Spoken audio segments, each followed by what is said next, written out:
come to. Like, I don't want to talk about, like, if someone says, oh, I'm halfway through a season, I'm like, I want to know what you're up to. That's a good point. I'm leaving it there. That's how I've become with spoilers, or tried to anyway. Like I can see that though, Marcus. I feel like there was a time when you would, like, if you were trying to convince someone to watch a show, you would almost play by play tell the story of the whole show in order to convince someone to watch it. And it's like, why the fuck do I need to watch it? You've just told me all the ins and outs, the twists and turns, just for you to be like, no, I promise, it's a good show. Yeah. Marcus is probably just doing exactly what the showrunner pitched to the executives. Like, he's just doing the exact same thing to you. I miss my calling as a showrunner. Yeah, here is another question about spoilers. Is saying to somebody there's a twist in this film you won't see coming a spoiler? Yes. Absolutely. Okay, good. I would say that, yeah, if you say, oh, the ending, you're never going to predict it, then I'm going to be the whole time being like, what's it going to be? What's it going to be? Someone's coming back. He's not dead. He's coming back to avenge them. Now, I agree. One thing I found weird about this question is they watch movies in two parts. Okay. Now, Yeah. I am annoyed by that. Like, I can understand from like a parent point of view, like, Tom, you might be able to say, all right, there's like, you can watch a movie half and then the child, needs to be burped or whatever. Yeah, that's parenting. That is parenting. As parenting, it's you got a 14-year-old kid who needs to be burped, whatever. But I am of the opinion that if you really like the movie so much and you didn't want it to be spoiled, you should commit the time and say, either I've watched all of it or none of it, and I'm going to watch it. I don't know. I find halfway movies, I don't get it. I don't get it. I mean, I'm someone who's probably, I've watched my fair share of movies in small chunks, and that's not because of anything, but sometimes I just get tired, Marcus. I'm a big man, but I'm sometimes like a little boy, and little boys got to get carried to bed sometimes. That's just how it works. No judgment here, Tom. I'm also a big boy who needs his big sleep time. Look, I'm going to be straight with you here, Marcus. Like you said, we've spoken about you how you used to be a little spoiler boy back in the day. And I think we even spoke about, I'm going to warn our audience here, if you haven't watched Game of Thrones, I'm going to mention a spoiler here. Mm-hmm. I'm going to give you guys 3 seconds. Okay, now we're talking about Game of Thrones spoilers. Okay. Alrighty. So, do you care, Tom? You've watched the show, haven't you? Don't care. Okay, good. Yep. Everybody dies. That's all I know. Marcus, when Marcus made a joke, he accidentally said that Joffrey dies, right? Yeah. Who was like a pretty pivotal character in the early seasons. Yes. And I watched the show a little bit later, and I was loving the show, but whenever Joffrey popped up, in my head I was like, I don't give a fuck. He's going to die. This guy has a fucking... Do you know that Nickelback film clip where you can see they can see the clock above people's heads, how long they have left to live?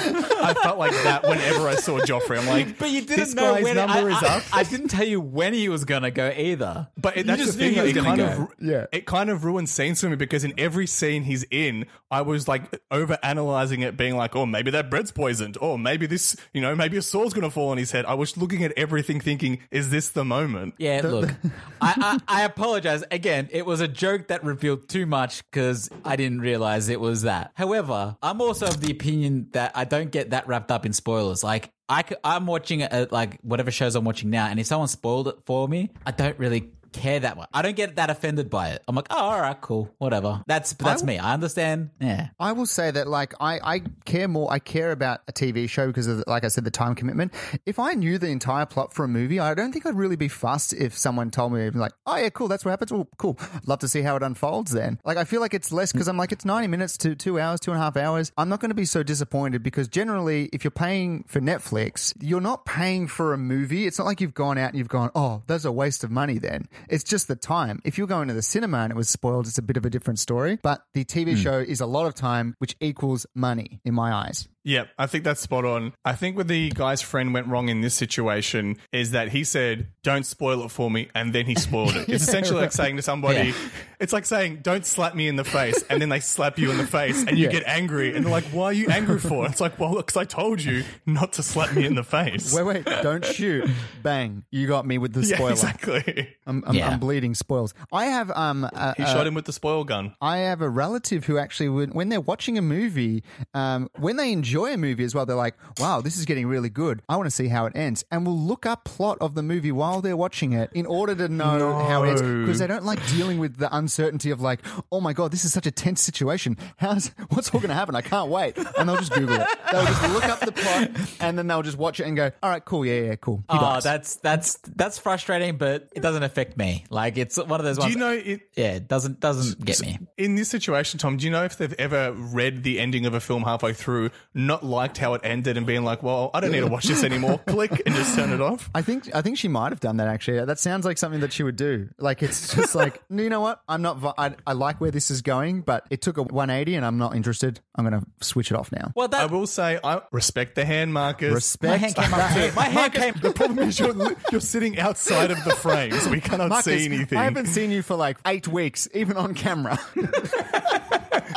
All right, go on. I have this problem, I will say, in video games when they give me a 50-50 choice, right? And it's like you have to either make, kill this person or save this person's life. And a lot of the time I don't want to live with the implications of a wrong decision, so I will look up online, what happens if I pick this, what happens if I pick that? Yeah. So then the story can branch in a way that I like. It's not good because it takes me out of the moment, but I can't help it. I'm with you on that. That's a bit different. So I guess it all depends on the type of storytelling. There's a lot of mediums here that we're dealing with. Let's wrap it up, though, for Chips. What should Chips do? Are they right to sort of bar this person and not want to talk about them, not talk to them about anything ever again? I think they're absolutely right to be upset after they told their friend they didn't want to hear about it. Yeah. So, spoiler alert, your friend's a jerk. Yeah. And I think you should let them know about that. Yeah, like you let me know. Yeah. Yeah. Hey, we moved past that now. We're better for it. I feel you're a little baby on this situation. All right, it's spoiled. Wow. But it's a movie. Like you said, Tom, it's a movie. It's 90 minutes of your time. It's not a TV show. All right. Get over it. Hey, don't you let your friendship end, or don't stop talking to this person simply because they spoiled 45 minutes of your time. Well, I just tried to extend an olive branch to Marcus, and instead he sharpened the branch and he stabbed me in the back with it. But let's just wrap this question up because it's getting too heated. It's getting too heated. Yeah. let's leave it there then for Chips. Moving on to Damien. What have you got for us? Good. I wanted to be the meat in this podcast sandwich, so get in I'm the middle. glad I'm in the middle. Right. Alrighty. So before I get into my question, I actually wanted to hit you guys with a hypothetical question. But here's the thing, right? Yeah. I don't want your answers influencing each other's answers. So, Marcus, I'm going to ask you first. Tom, I'm going to get you to remove your headphones. Oh, okay. So I'm going to ask Marcus this question first, and then I'm going to ask you the question. All right. So Tom's headphones are off, Marcus. Yeah. I'm going to hit you with this question. I want to hear your answer. All right. Would you rather kiss your partner for $100 or kiss the hottest girl you can think of for $10,000? Wait, I received the money? Yes. Oh, that's a difficult one, but I'm going to go partner. I don't want to deal with the implications of a hottest girl. I don't care about the money. Partner, for sure. Okay. Thank you very much for your time, Marcus. All right. So now Marcus's headphones are off. Tom's are on. Same question for you, Tom. Okay. Would you rather kiss your partner for $100 or kiss the hottest girl you can think of for $10,000? Ooh, sounds like I just earned myself $10,100, baby.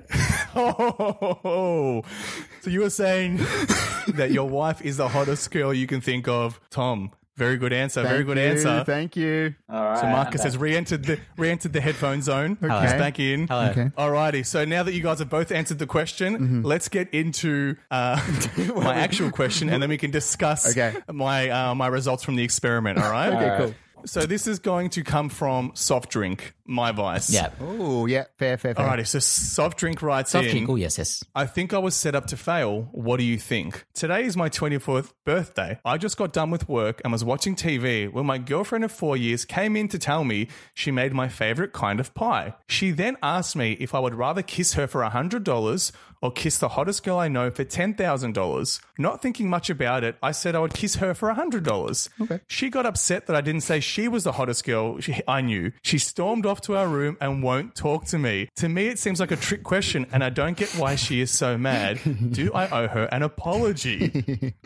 Soft drink. Softy. I see- Soft drink. So now you can see. I see why you asked the why question. I asked you guys the question. Yeah. And I'm going to divulge the answers now. So Tom, Marcus said he would kiss his girlfriend for $100. So he made the same mistake that soft drink did. Yeah. Rookie. Whereas Tom, very savvy Marcus, he said he just made $10,100, implying that his wife is the hottest girl that he knows. Yes. So that's the answer that he was looking for. That's the answer that she was looking for. I don't want to feel like That's what she wanted. So that's what she wanted. I feel like this is a trap, and I would be absolutely offended if my partner firstly gave me this question and secondly had that response. 100%. And I think the answer that you gave, which is the same as soft drinks, is not an incorrect answer because you're saying, I don't want money. I would rather kiss my girlfriend for $100. Like that's how you're thinking about it. You're not thinking anybody's hotter than her. You're just like, no, I ain't cheating for no amount of money. Yeah, exactly. It's like if you ask the question like, is the sky blue or green, and then getting pissed off when someone says it's blue. It's like there's a right answer, a wrong answer, and then there's like a grey answer, and then it's just like, no, you want a specific answer on this, and you're like, well, I'm sorry, I gave you a good answer. I gave you the right answer in this scenario, and then you wanted option C that's not even there. Like, I don't know. Tom, have you noticed how Marcus has gone into lawyer mode now because he got trapped in the question. He's like, just in case my girlfriend listens to this, I need a waterproof case. I noticed because Marcus started saying terms like ergo and vis-a-vis. He started using a lot of lawyer talk. Marcus, you can't talk your way out of this one. I feel like Catherine Zeta-Jones in Entrapment. And I am your Sean Connery, baby. Yeah, that's it. I actually tested this question on my girlfriend just to see what answer she would give, and she immediately said, "You're the hottest person I know," Hey. without even batting an eyelid. Right? I was impressed. Yeah. And then she said to me, "This question is almost as juicy as your ass." And then she grabbed my plump rump. Okay, that part never didn't happened. happen. That never but happened. The first part did happen though. This is an interesting thing because I've seen this question also. I got to admit, Marcus, I've seen this question pop up before on social media. That's how Tom knew the answer. He knew. No, Marcus. I also have a conscience. I've seen it before, Yeah, sorry. and I feel like 'cause this sort of thing. I'm unconscionable. No, what this is though, it is emotional catfishing. Basically, it's emotional blackmail, emotional catfishing. Call it what you will. You're just trying to get someone and be like, "Aha, I told you." It's almost like the relationship version of a loser says what, and then you go what, and go, "Haha, you're a loser." Yeah. Yeah, exactly. Do you know what rubs me the wrong way about this as well? One, it's his birthday, but two, I feel like she sets him up with the pie. Like that is a pie full of lies right there. Yes. Because she butters him up with the pie, but it almost seems like she's setting him up before she hits him with that question to kind of get him with his guard down. He thinks everything's all gravy. Yep. And then, It ain't great. The pie's a lie. that's right. But yeah, you're exactly right. And I'm actually offended for him in this whole scenario. I'm like, I don't want to be entrapped like by that, especially on my birthday as well. It's just like she wants the attention to be on her and not you for your birthday. That's pretty much what it feels like in this scenario. I think for her to get upset, and actually be upset, it's really unreasonable because it's. I think the joke is it's a joke in the end. It's supposed to be made in jest, and I think you're allowed to sort of poke fun at the person if they've given the wrong answer, make them feel a little bit silly, but don't actually then be upset at them. It's more or less the humiliation that you basically said, "What, you don't think I'm the hottest person alive?" is like enough for them to be like, "All right, cool, you got me." Ahaha, very funny. Yeah, it's like she saw the question online but missed the humor behind it and just thought, oh, this is a good boyfriend test. This is how you get him. And I also think if you've been dating someone for 4 years, you should feel more secure in your relationship. Like a question like that shouldn't break you. No. Essentially is what I'm trying to say. Yeah. I feel like I missed the question also. I thought you said the hottest person in the world. Oh, here we go. Here we go. So who's the hottest person in the world? Your Honor, Marcus? I would actually like to... Who's the hottest person in the world? Can I look over the transcript? Can I look over? We just need to reopen this case. 3 billion people. There's 6 billion people in the world, Tom. I don't know. I've got bad news for you, Marcus. This case was actually, you were proven guilty within a matter of seconds. The jury was all on board. They said, Dios mío. this guy's done. The gavel has been slamming for the past 15, 20 seconds, Marcus. Yeah. You're getting dragged out. Order. There's no order in this court. So what should this person do then? Should they be reprimanded for their crimes? Absolutely not. Marcus definitely should be, but I think Soft Drink does not owe his girlfriend an apology. She she owes you an apology for guilting you like that. As an experiment, Marcus, I want you to ask your fiance the exact same question and see how she responds. And you have every obligation to explain to us what happens, and we'll talk about it next week. Yeah, I could do that. I could do that. All right, I think we'll leave it there for soft drink. Marcus, you're up next. All right, so you guys both went with food, and I got to admit, like, food was definitely on my mind. But then you raised a very good point, Damien, with Tom's initial response is, I want to give up my hatred for fitness. Oh, okay, yeah, that's good. That's good. Now, the reason why I say that is everybody around me seems to love doing fitness things, like getting a pump on, going for a run, whatever it is. Everyone's like, I just feel good after it. Like, feel tired, but I feel really good about it. They get those endorphins. I don't. I end up in pain. I did a workout with my fiance last week, and I was huddled over about to vomit. Maybe I pushed myself too hard.